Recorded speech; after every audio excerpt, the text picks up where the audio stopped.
7:30. We can get started. How's everybody doing? We're doing okay? This is our final session. I'm sad to be leaving you all. But just leading into the week of Thanksgiving, it's good to have one more thing and, some nourishment going into, our secular week of things.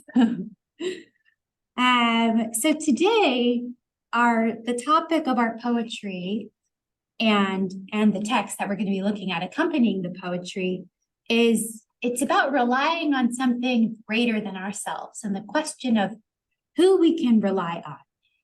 And of course, in Jewish tradition and theology, relying on God is a very big theme. It permeates our liturgy and our biblical text. And it's a topic of conversation for us in general. Who can we rely on in life? Who is reliable?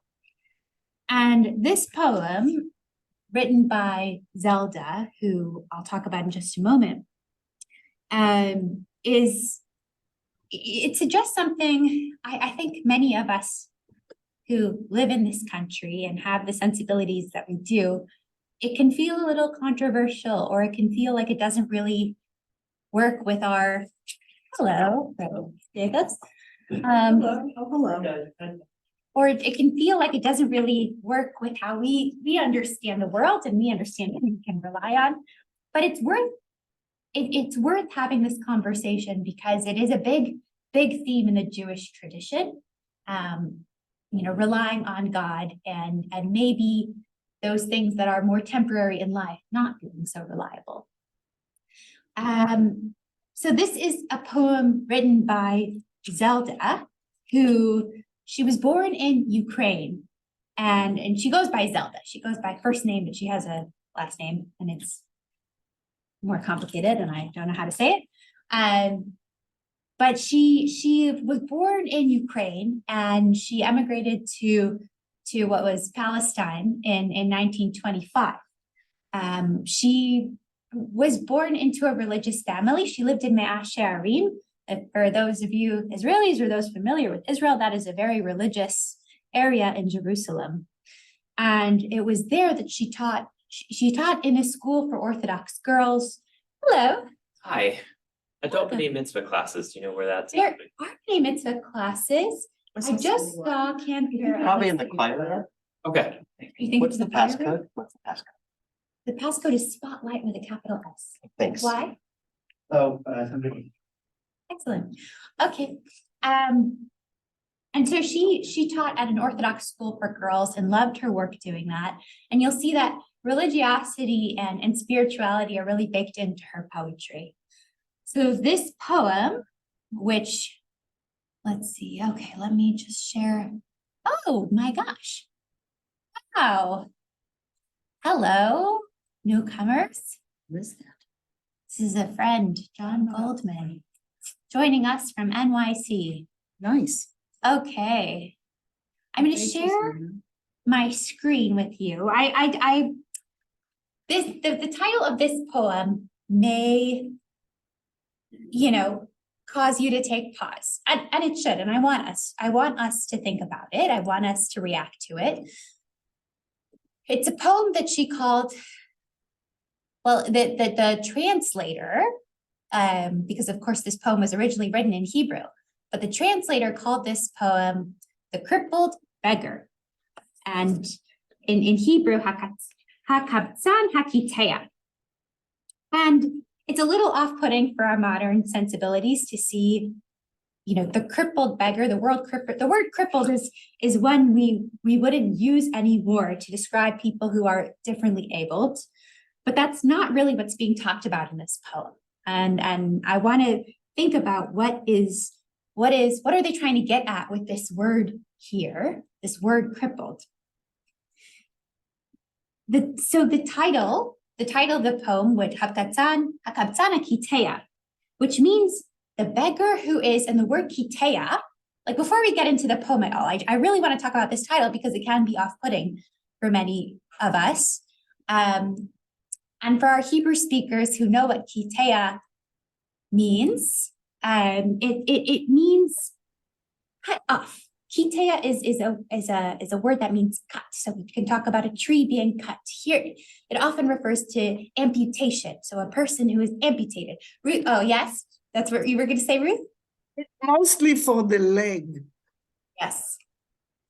It's mostly for the leg. And so, and it's very important to this poem because it is something, it's referring to something that keeps this person from being able to stand supported and move through the world easily. That's what we're talking about here.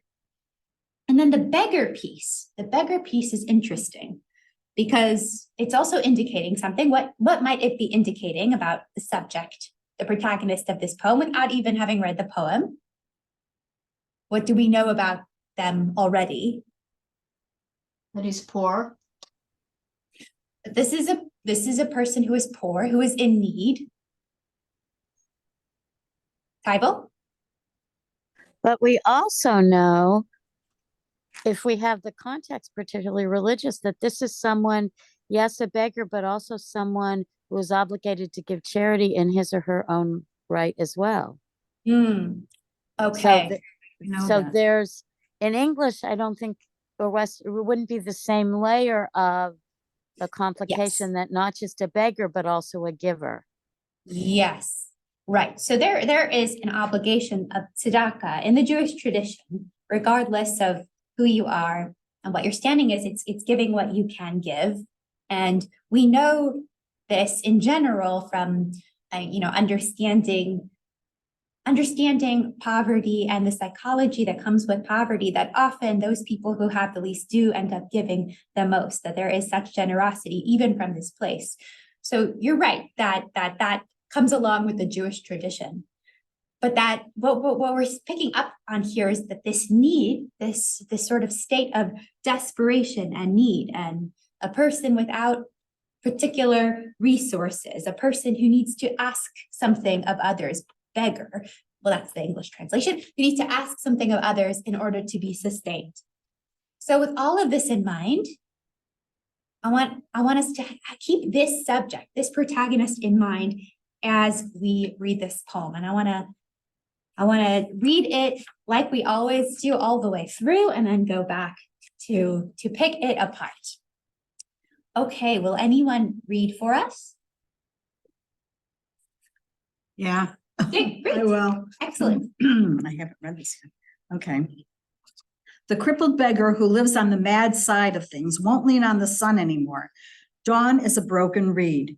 Won't lean on the beauty of a leaf anymore. Spring is a broken reed. Won't lean on the water anymore. The river is a broken reed. Won't lean on a flying swallow anymore. Space is a broken reed. Won't lean on humankind anymore. Speech is a broken reed. In darkness, decay, and death, God is his rest. Only God holds his hand. The sun will not break a vow of harmony, only to embrace his howling heart. The river won't flow out of its circle of song to extend a hand to the outcast. Okay, Is that the end? Okay. that's the end of this poem. Okay. Initial reactions before we jump into it. You just don't know. Yes. You couldn't define it. Larry, From God will come our strength. so you're seeing immediately, right? You go to this part where God is this person who happens to be male in this poem. God is this person's rest. God is our strength. God strengthens. And I'm thinking of reeds, I'm thinking of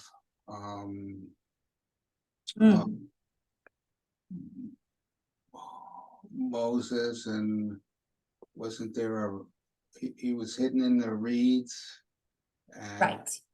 And I mean, who saves them? It's ultimately God. I mean, he extends the hand of Right. Right. If the word reads taking you back to the Exodus story, it's taking you back to our biblical narrative, which is all about relying on God. It's all about God taking us out of a place of degradation and leading us to freedom. And you're right that imagery of the reed, which comes back again and again, and it might seem, God, what is happening? How can you, what does it mean that the river is a broken reed? And we're going to ask ourselves that question. But there is something biblical about that imagery, some stories that it's calling back to us.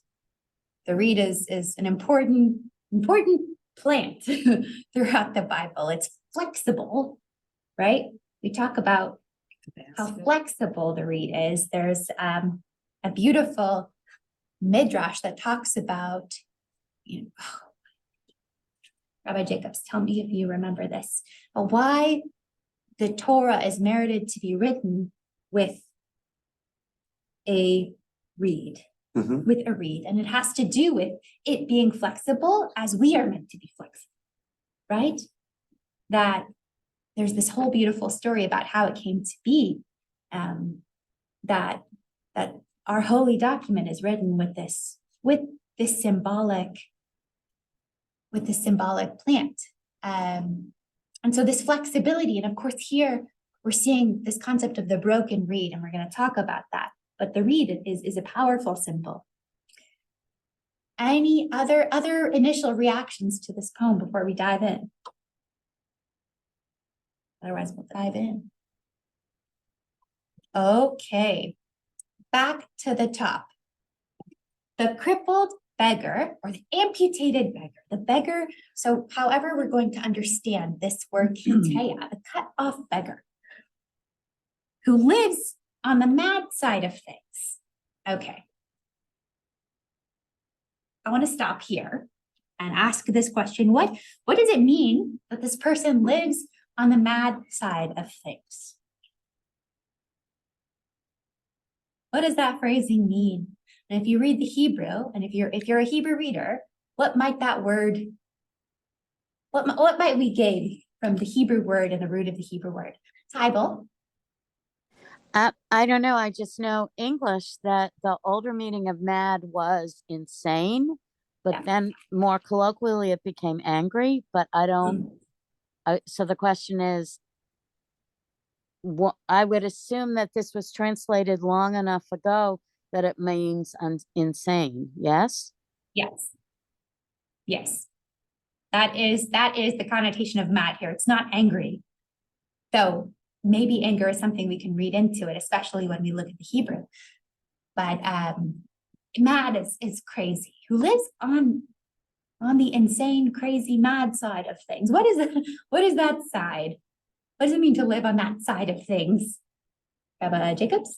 Well, just looking at the Hebrew hamtoraf. Yeah. So coming from treif, right? Like and treif, like we think of as non-kosher, but what it is an animal that's been gored on its own, right? That didn't die by kosher slaughter, but was, gored by another animal, or so it's torn apart. It's like it really means torn.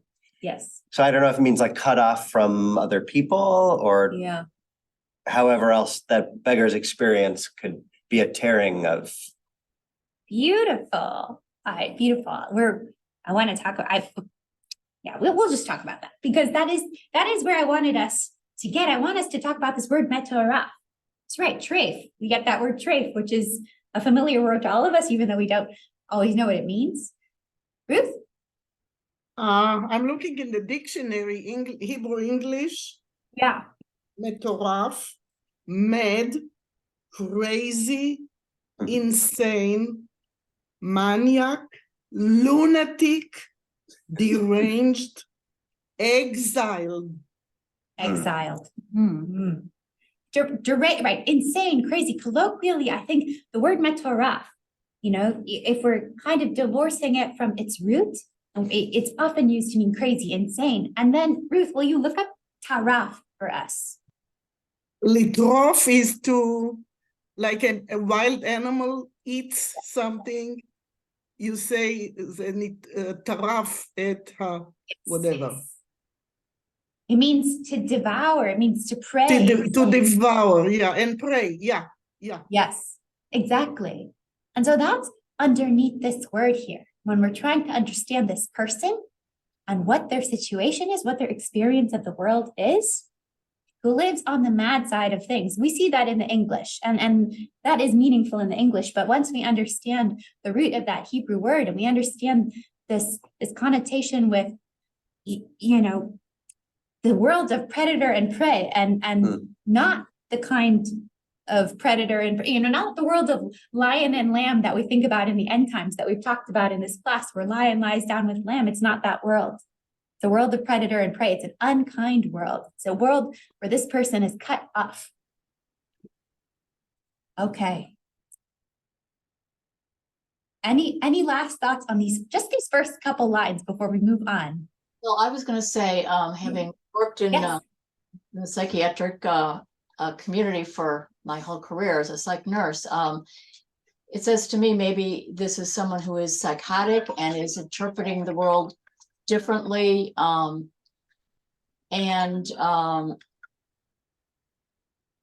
maybe reading into it, maybe paranoid and can't trust anything. Can't rely, Like that. doesn't trust. And So right. nowadays, it would be probably someone who was displaced, you know, on the streets from, you know, who was institutionalized and is now on the streets and unable to really function very well in society. Right. We can absolutely read that experience into this poem, right? And you know, I think this would serve to hopefully humanize that person and their experience, you know, as having lost trust in the world, not being able to trust. And something has driven them to that point, you know, whatever it is, be it chemical or some experience they've had in the world that has driven them to this point of isolation and distrust. So lots of different experiences that we can read into this and into this subject, this main character. All right. Well, now we move into the series of parallel statements. This person who lives on the mad side of things, the crippled beggar who lives on the mad side of things, won't lean on the sun anymore. Dawn is a broken reed. Won't lean on the beauty of a leaf anymore. Spring is a broken reed. Won't lean on the water anymore. The river is a broken reed. Won't lean on a flying swallow anymore. Space is a broken reed. So I want to take that chunk of parallel analogies, these parallel images, and think about what that means. What does it mean to call something a broken reed?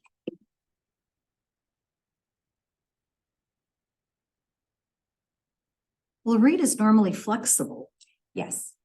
and it can be woven for strength. And when you look at them all together, Yeah. it's like one vision. You don't usually think about it as being broken because it's bendable. Right. Usually this So, very flexible, Mhm. this very flexible material and now we're reading about something that's generally so flexible we don't think about it breaking and it's broken. Bible? So I'm from a musician family. So a reed, I think of reed instruments like oboes and clarinets. Is the word reed, the way the word reed has two meanings in English and one is for a musical instrument. Is that true for Hebrew too?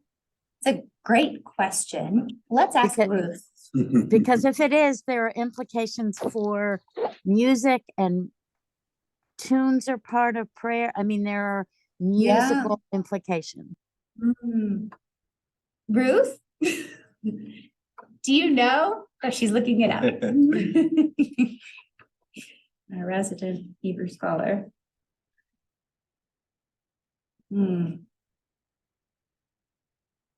But I'm confused why broken, like, Yeah. just a reed is enough to say that you can't lean on it. Right, like you can, There's no you'd think, strength to it unless it's, Yeah. But it's Used. a reed is flexible, so it takes a lot to break it. Yeah. other than yeah, bend it. that's. right. It takes a lot to break it. But if I were thinking like, oh, these things that you would come to depend on and you think they'll always be there, they're all just a reed. There's something that you try to latch on to for support, especially if you're crippled, but it'll just bend and you'll fall. So why is it a broken reed? Why isn't reed enough? Oh, John. John? Hi, everyone. And first of all, let me say thank you all for letting me join this really beautiful community. Rabbi Jacobs and Rabbi Rosenbaum are just my dearest friends. So thank you all for letting me join this. This is really beautiful community space.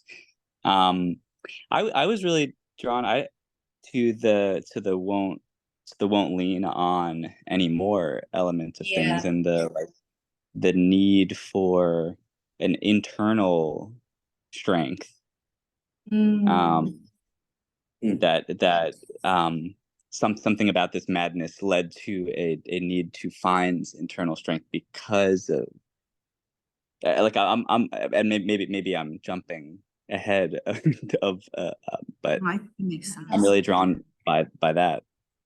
it's true. That is a powerful part of this refrain. Won't lean anymore. Mhm. Won't lean anymore. And in the Hebrew, lo yosif lehisha en. So will not continue to do this. Will not continue to do this. And right, there's a question of whether or not this is a choice, right? I won't do this anymore. I won't do this anymore. I have been doing this. I have been relying on this, perhaps, but not anymore. Something has either broken in this person, maybe this broken reed is internal, or something has pushed them to this point of isolation where none of these things are reliable anymore. None of Larry. I'm thinking that these natural things, the sun, the water, beauty of the leaf, nature, used to bring him and peace and serenity, but now they don't anymore. That's what I'm thinking. So Yeah. he's looking for a higher power outside of nature now, because it's not working anymore. It leaves him incomplete. And Yes. Yeah. part of that is maybe because that's part of his crippled, missing something, incomplete. He's incomplete, and to go back to that madness, it's they say the world has gone mad, or even it's a mad world. The world is so crazy, you can't make sense of it anymore. There's no peace from nature. So he's looking for something else that's more powerful than nature, which, of course, we saw with the Exodus, that Pharaoh, but God ultimately controls nature, but that's another path. That's not. That's very interesting. Do you have a response to him, or? Going back to the broken reed. So yeah. Okay. Keep going. So Larry, you're noting something here, which is that these are all images of nature. These are all images of nature that he's saying he can no longer rely on, that we're talking about, the chunk that we're looking at right now, right? We're leaving out the human piece just for now. We'll get to it. But all of these things he can no longer rely on. And I personally found it really interesting, that it starts with the sun, and it starts, it says dawn here, but it's zrichot in the Hebrew, which is sunrises, right? Sunrises they're a broken reed, and we're going to talk about what a broken reed means in a moment. But these images of nature, which are so often the most reliable things in the world, right? Sunrise happens every day, every single day. There's an incredible midrash, some of you might know, about Adam, the first human, on the first day ever, who saw the sun going down and became afraid that the world was ending, right? Imagine seeing the first sunset and not knowing what that was. And the sun is going down, and he thinks, for my sin, the world is being destroyed. And so he cries through the night and is terrified.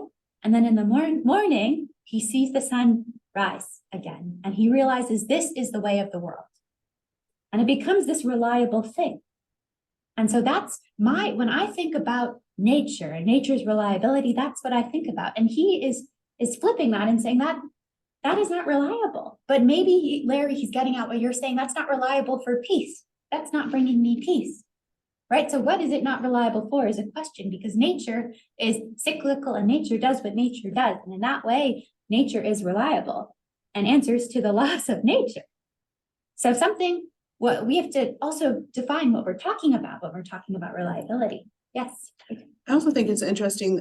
I'm looking at all the analogy or what's it called? Like the parallel structures. Yeah. And it's interesting that for humankind, it's speech. It's not My gosh. an action or Yes. it's like you were saying, the other things are predictable in nature, but speech is not only is it not predictable, it's not the only thing that I hope that it's not just speech that humankind does. That is, okay, so that's where the the structure sort of, we have to take note of it, and we have to know that, this is leading to the humankind spot. And if we look at these things, if we look at the sun, right? If we won't lean on the sun, dawn is a broken reed. Won't lean on the beauty of a leaf, spring is a broken reed. The water, the river, the swallow, space. That one's kind of weird too. Yeah. Right? Swallow and space, hechalal, that's like the sky, atmosphere, where the swallow is, so we're talking about these smaller components that are housed in these larger components, right? So it seems that's, at least when I look at the structure of this, I see the sun, to dawn, and the leaf to spring, and the water is part of a river. It's a unit of the river. And the swallow is in the sky. It's this bigger thing. And then we get to humankind, and then there's speech. Won't lean on humankind anymore. Speech is a broken reed. So how are we related to speech? How do we fit into this pattern? Rabbi, can I add something, please? Yes. In Melachim Bet, Kings, but I don't have the translation in front of me. It says, אמרת אך דבר שפתיים עצה וגבורה למלחמה. אתה על מי בטחת כי מרדת בי. אתה הנה בטחת לך על משענת הקנה הרצוץ הזה, על מצרים, אשר ישמח איש עליו, ובא וכפו ונקבה, כן פרעה מלך מצרים לכל הבוטחים עליו. I can get another Bible with the translation, but I got the one without. It's here, don't worry. You brought the reference. You jumped, you got there. You got exactly where we were going, because of course this image of the broken reed isn't one that Zelda made up. It's one that's biblical. It comes from something, and Ruth pointed out one of the references, one of the big ones, which is in the book of Kings. And I'm just going to give the context before we read the English. So this text, the second text that I provided, we'll go back to Isaiah in a minute to look at the other example of this. But this is from the point of view of the Assyrians, of Assyrian generals. And so Hezekiah, who was the king at this time, is the king of Judah. He's in a tight spot. He is in a spot between Egypt and Assyria. Who should he ally with? That is his question. You have these big warring powers to the north and to the south, and he has to pick his ally. He's in the middle. This is a small kingdom in the middle. So that's the question. Who should he ally with? And we know from history that who does he choose? Who does he choose? Anyone? Take your best guess. Syria or Egypt? One of the two. Egypt. Egypt. Egypt. He chooses Egypt. And he chooses wrong. Assyria prevails and conquers his land, his city. It's considered one of these big pivotal moments in Israelite history that leads to the destruction of the first temple, the first exile. And so that's where we are in looking at this reference to the broken reed. Would someone read it for us in the English?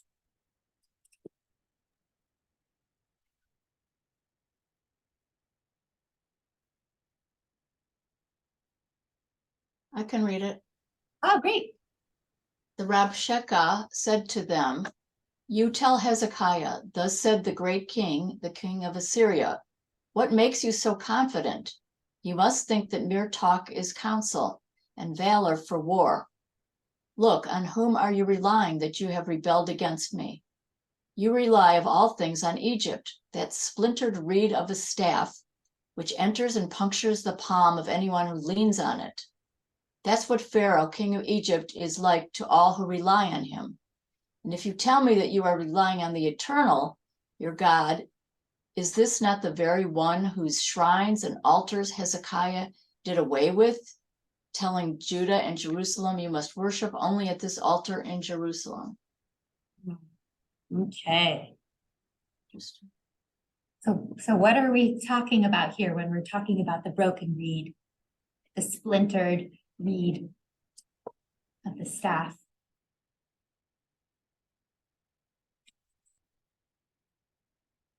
It's not gonna hold him up. It's not going to hold him up. It's going to be a splinter. Yeah, it's gonna hurt him. It's going to end up hurting you, relying on this broken reed of a staff is going to cause you pain. It's going to come back to bite you. This is an unreliable ally. And it's Egypt. Yeah. comparing Pharaoh to the reed. That you can't Yes. Pharaoh because he's not someone that you can trust.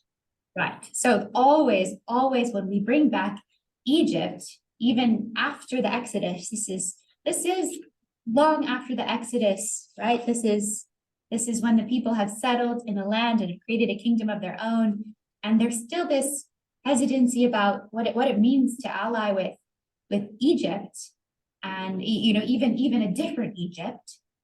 And so of course we go back to the language of Pharaoh and Exodus. And then there's another question being asked here, which is, are you even relying on God in this war? Right? That's the end of this. Because part of what's also happening here is that worship was centralized in Jerusalem. And altars that were to God, to Adonai, that were all over Israel, were destroyed. There was a movement to get rid of them so that worship would be centralized at the temple in Jerusalem. This was a movement of the sovereign state. And he's saying that you cut down all of these altars to God. Are you even relying on God?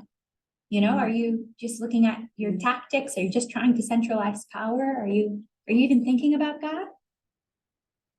Because you need to be thinking about God in war.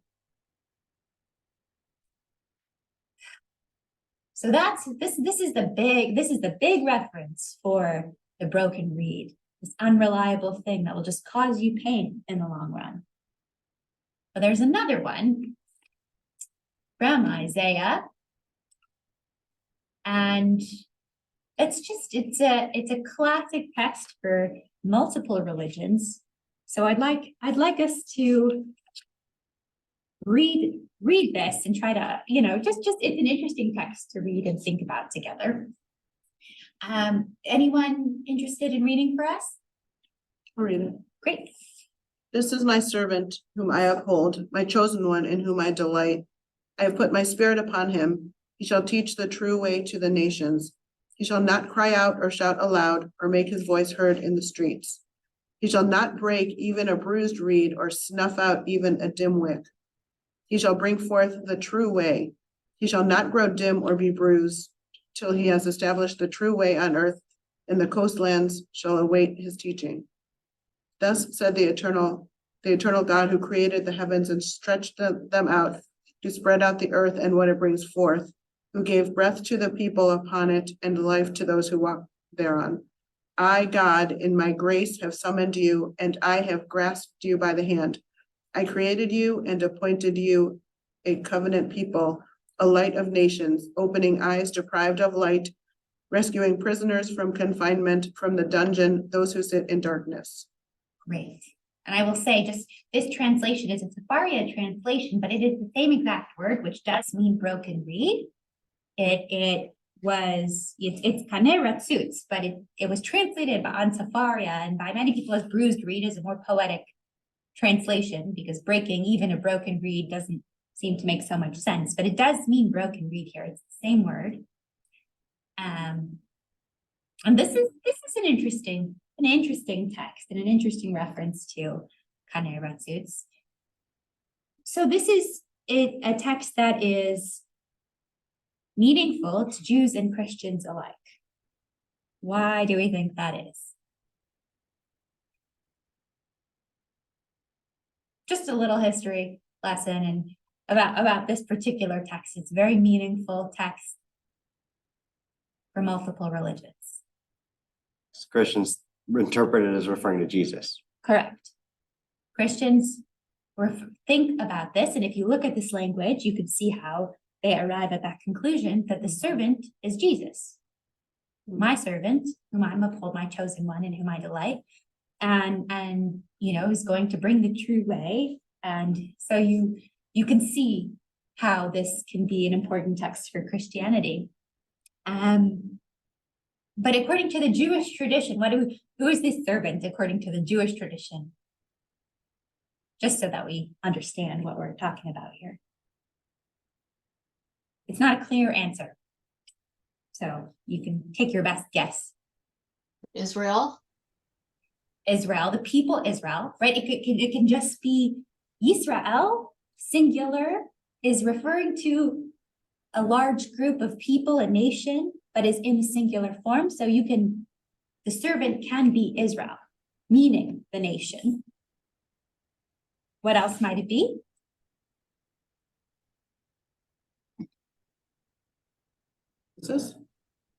Moses. So, right,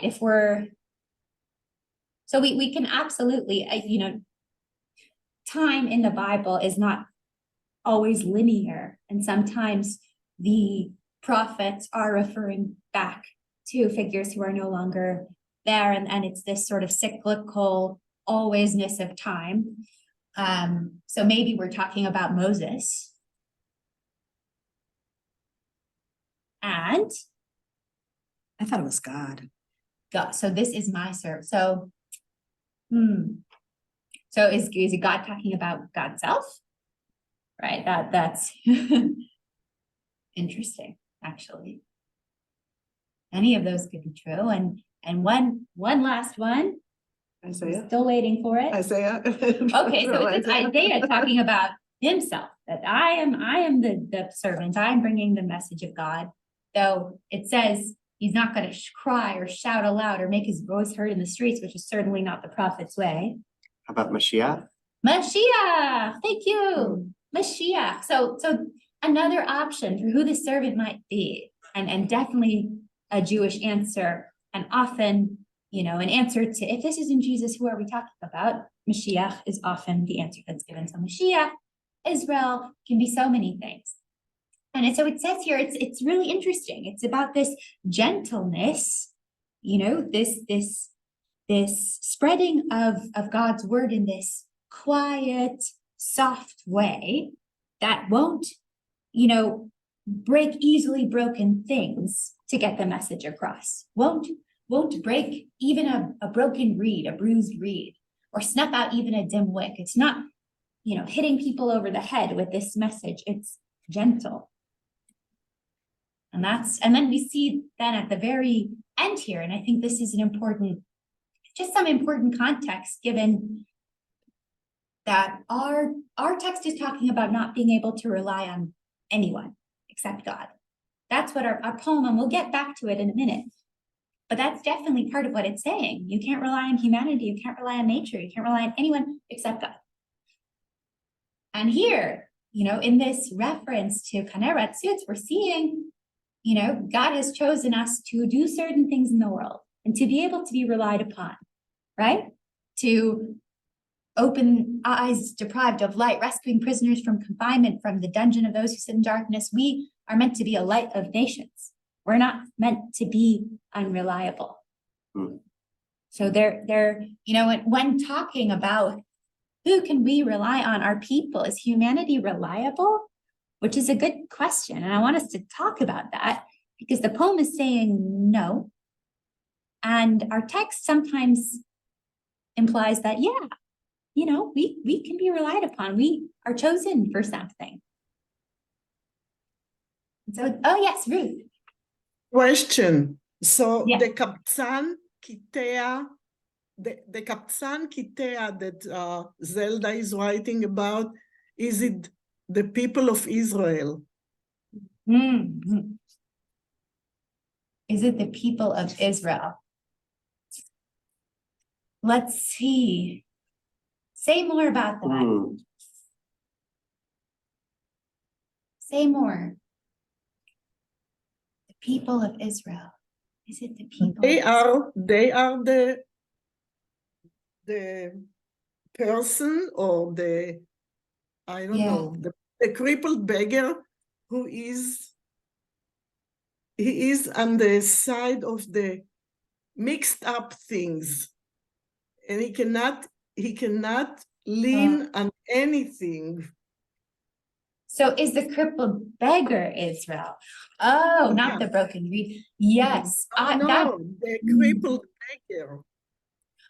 That is a really powerful way to read this poem, right? What year did you say it was written? This was written in 1959. And right. There is power in reading this as, an individual who is suffering, and there's power in reading this as a nation who is alone in the world. A nation who apparently can't rely on anyone, not even nature, can only rely on God. And that is incredibly powerful. And, we're asking this question now, who can we rely on? Is everyone a broken reed for us? All of these reeds we thought were maybe flexible, are they really broken? All of these allies we thought we had, all of these friends we thought we had, who can we rely on? Right now, nobody. Right now, nobody. Right. And maybe there's some, there's a question of, is this a hopeless or hopeful poem? Right? Is this a poem saying you can't rely on anybody, or is this a poem saying you're never alone because you can always rely on God, even if no one else?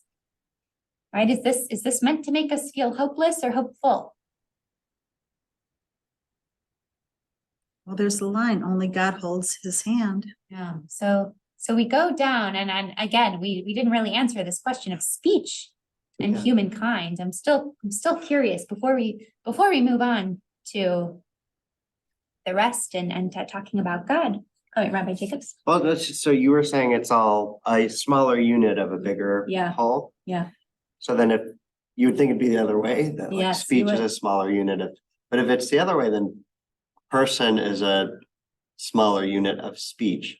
Is an interesting thing to think about, unless she's inverting it here. But if she's not, speech is the medium or the canvas on which a person emerges. Is interesting. I don't know what to make of it, but it is.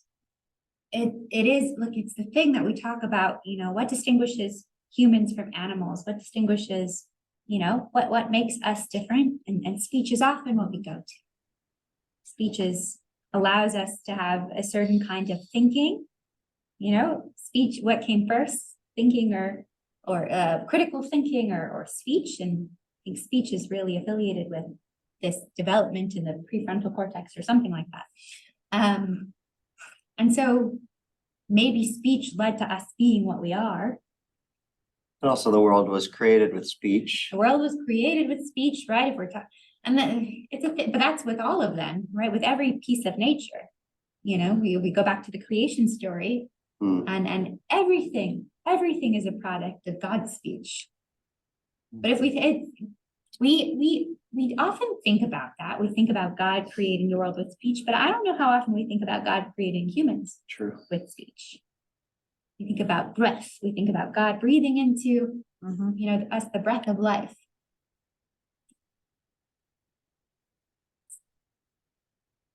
Any other thoughts about this humanity-speech relationship? Maybe which is not reliable? That's Well, yes, Joel. Oh, sorry. Speech can be hurtful. Speech is a broken reed. So speech can hurt as well. Speech can hurt. Speech can be destructive, right? Speech is an instrument of God's creation and it can destroy. Like we see how it can destroy. We're watching it destroy, it can be really hurtful. And maybe, Improper. yeah, it could be improper, be inappropriate. It can be so many things, not just creative and wonderful. I mean, it can be, it's a tool and it can be used for good and for evil. Lois? yeah, I was going to say Lashon Hora or, misinformation or everything that's going on today. I mean, you can't trust always what people say. Yeah. And so Right. it's very powerful, both in a positive way and in a very negative way. Lashon Hara, if we're thinking about, it's considered one, the worst thing that you can do. When we think about lots of terrible things that people do, and Lashon Hara is up there. Our sages are not fans, and they believe that it's a kind of murder in its own way. It's so okay. We're exploring speech, and maybe it's bigger than we're giving it credit for. Maybe when we first looked at this, and we thought, isn't speech a unit of humanity and not the other way around? But maybe we're seeing that speech is big. And then we get to this last stanza here. In darkness, decay, and death, God is his rest. Only God holds his hand. And of course, and when we look at the Hebrew, machazik et yado, right? Machazik does mean, it can mean to hold or grab, and it can also mean to strengthen. So only God is this person's rest. And we're also looking, this is a particular circumstance in darkness, decay, and death.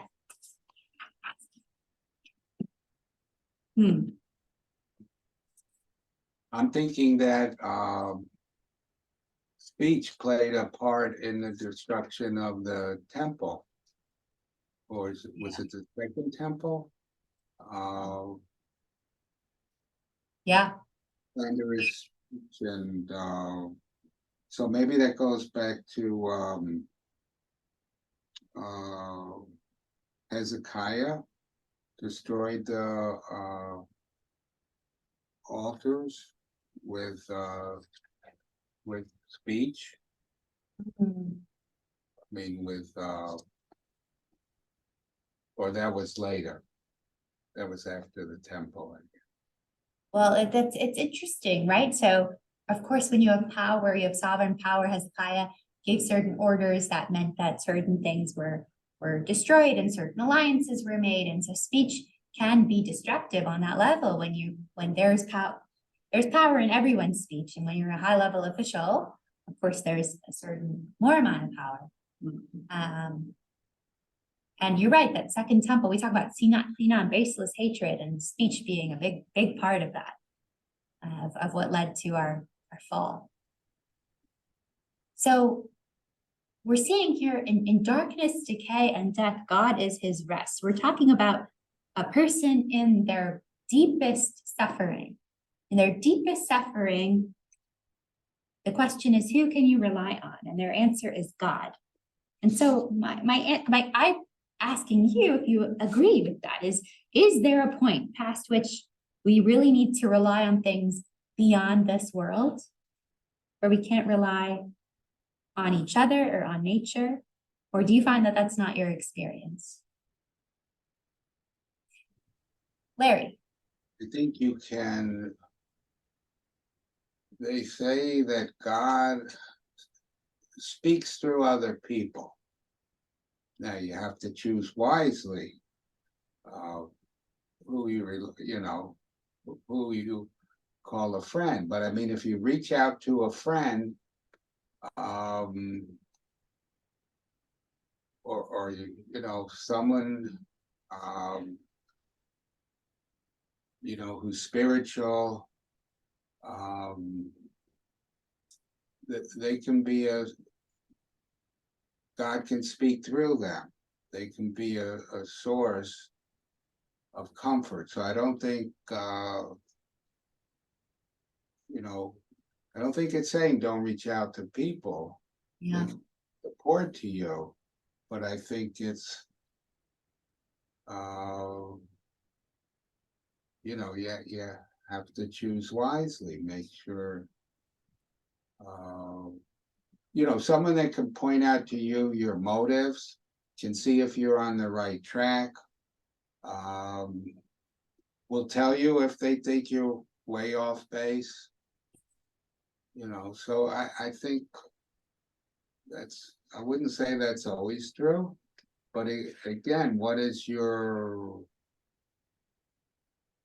when you study Torah, or any religious text,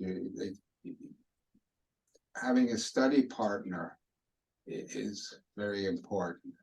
It's true, chavruta, right? That's chavruta study, and we do prioritize relationships in Judaism, right? There are lots of texts that talk about what you do when you're suffering and how other people can lift you out of that. And maybe it's about looking for godliness in people. Maybe it's about looking for God in other people and those holiest of our instincts and those looking for the divine image. And maybe it's not about not turning to people at all, but looking for God there. Beautiful. Yes. But the beginning won't lean ons are all natural. They're all of nature. And then humankind is not necessarily nature. It's, speech comes from man, but the other things are all natural. Well, it's a good question. What makes humans unnatural? Because they have free will.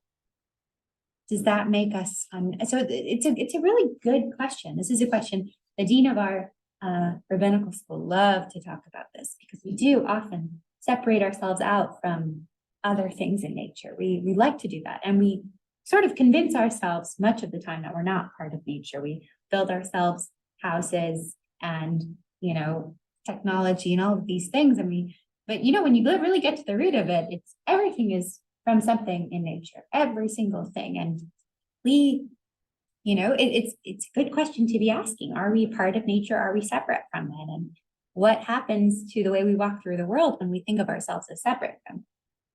Once you have the speech, though, being the person, having the soul is nature. It's a connection to Hashem, but speech. Does that come from humans? Yeah, I think it does. I think that's part of free will, that I'm going to say what I want to say, and Sure. Sure. But then do animals do things of their own accord? When they communicate or make noises or. I think their animals are more reactionary, I think. Yeah. I think humans are more proactive, whatever the other. It's a good question. And I encourage you to keep asking that question of, are humans a part of nature or separate from it? Do we live within the natural world? Are we a part of it? Are we, and what are the implications of that? And this is, our poet, Zelda, is sort of making this argument that it's all part of the world. It's all part of nature. It's all part of the world, right? You have all of these things, and then you have humans, and none of them are reliable. None of them are reliable. You have to look outside of the world we live in. At some point in your experience of suffering, you need to look for something greater than, according to Zelda. Yes, Joel. How do you think the poet defines space? Space is broken reed. Does that mean that there's not comfort and support in your space? Can be detrimental. It can leave you alone, or how is space defined there? What's your thinking? It's a great question because it's kind of strange. It's one of the strange ones here. And the word in Hebrew is hechalal, right? It means the void, the lacking, you know, and it, when we're talking about space, like space, like it's space. And, you know, I put it, the way I understand it is, you know, these are all parts of nature that do what nature does. They have their own, there are rules of space and rules of water and rules of sun and rules of rivers, and because we go down here and we actually read what it is about nature that's unreliable. She answers herself. She answers this question. And so I think space is sort of, we're putting it in the context of all of these other natural phenomena, the water, the sky, the space. It's just the whole world that we live in is unreliable for a particular reason. It's reliable in that it runs by its own law, by natural law. All of these things run by natural law. We're going to see here that he's looking for something to break natural law. That's what he's looking for. I had a thought off of the title about relying on people with the biblical concept of being kind to the orphan, the widow, and the stranger. With, you know, having with these people needing to rely on someone to help them, or even saying, hey, you just had a death. What can I take you out for coffee? What can I get you? Can I help you take the kids to school? Or if you're new in a neighborhood, someone introducing themselves and say, hey, let me know if you'd like to go to coffee or come out with my friends tonight. Yeah. So, you know, learning to rely on other people. Are you saying that it maybe doesn't come naturally? What? Are you saying that maybe that doesn't come naturally, or? Yeah, I mean, no, I'm just like with relying on people, like off of the biblical concept of being kind to the widow, the stranger, and the orphan, reaching out to them and saying, hey, if you need help, yeah, you can rely on me. That is it, right? Those are, we hear about the widow, the orphan. We hear about them throughout the Torah many, many, many times. Be kind to the stranger, welcome the stranger, all the time, right? We're meant to be reliable for the vulnerable in our community. You are right. That is everywhere, everywhere. And then we get this ending to this poem, which I find incredibly powerful. So we have that God is the only rest. The sun will not break a vow of harmony, only to embrace his howling heart. The river won't flow out of its circle of song to extend a hand to the outcast. Nature is not going to break the laws of nature to comfort you. Just because you're in pain, the sun isn't going to stop shining and embrace you, right? What's harsh about nature is that it is entirely reliable. It does what it's going to do. And it doesn't change its course for us. And if it does, it's worse, because I mean, sometimes a river overflows rather than, you know, floods, or, you know, I mean, I guess you could say the sun is eclipsed, because that, you know, is a, you know, phenomenon of nature that probably was not understandable, but. Right, then you're right, but you have disruptions. And it's worse. You're right, but that makes suffering worse much of the time when nature does break its, you know, or it does what it's going to do. Yeah, when there's a, you know, a flood or a hurricane or something like that, it just causes devastation, absolutely. But I think this is it's really interesting here. It's talking about, you know, what's reliable, what's going to it's this question of hopelessness or hopefulness that I keep asking after I read this poem, you know, that, you know, it's saying either there isn't much trust in the world we live in, or maybe it's saying that even in our moments of greatest isolation, when we feel the world has failed us, we're never alone. God is there to comfort us. And I think that is at the core of this religious message here. And there is a psalm that we read every day I want to end with, Psalm 146, that expresses this sentiment. And one of my favorite psalms, and I want to read through it quickly because I know we're at the very end, which is, hallelujah. Praise the Lord, O my soul. I will praise the Lord all my life. Sing hymns to my God while I exist. Put not your trust in the great, in mortals who cannot save. Their breath departs, they return to the dust. On that day, their plans come to nothing. Happy is the one who has the God of Jacob for one's help, whose hope is in God, maker of heaven and earth, the sea and all that is in them, who keeps faith forever, who secures justice for those who are wronged, gives food to the hungry. The Lord sets prisoners free. The Lord restores sight to the blind. The Lord makes those who are bent stand straight. The Lord loves the righteous. The Lord watches over the stranger. God gives courage to the orphan and widow, but makes the path of the wicked tortuous. The Lord shall reign forever, your God, O Zion, for all generations. Hallelujah. You see it here, right? We don't trust mortals. Don't trust humans who we're temporary. We're temporary. Our breath departs and then our great plans are gone, are done. Right? We're being asked to look for what's eternal in this world. In this temporary world, what's eternal? What can we find that's eternal? And remember that humans are fallible and temporary. So we're being asked to seek out the holy in the world, maybe within other people. You know, there's this can be a challenging poem and subject for us who live here in the United States in this very individualistic society with an I did it mentality, right? That's big here. That's big here. I came to this country, or I, had my family. I built this family. I amassed this wealth. I became successful. I did this. I did this. That can be a big point of pride that we don't want to relinquish. And then our tradition tells us over and over again not to do that, right? Don't get to the point. It says when you go into the land of Israel, don't say, I did this. I became successful. I amassed this wealth on my own with no help. Remember that God brought you out of Egypt. Remember where you came from, right?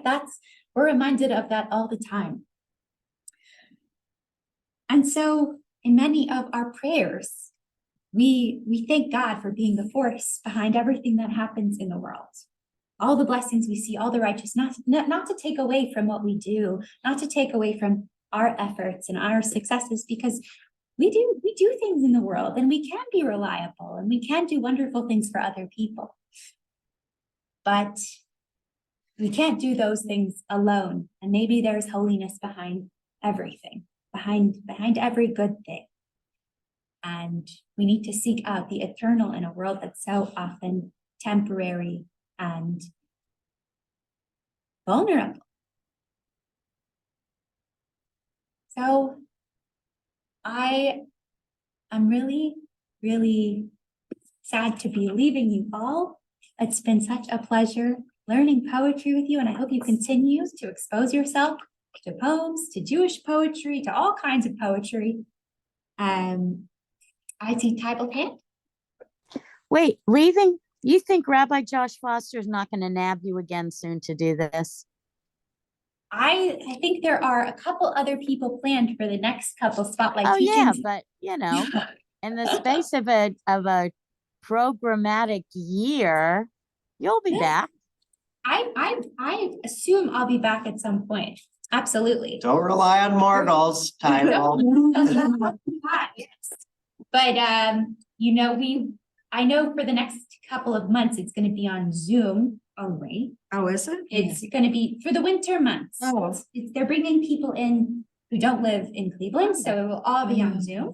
Okay. I believe that's the case. Do not rely on me. Just look out for the email.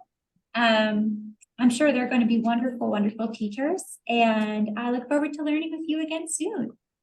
Happy Thanksgiving, everybody. Thanksgiving.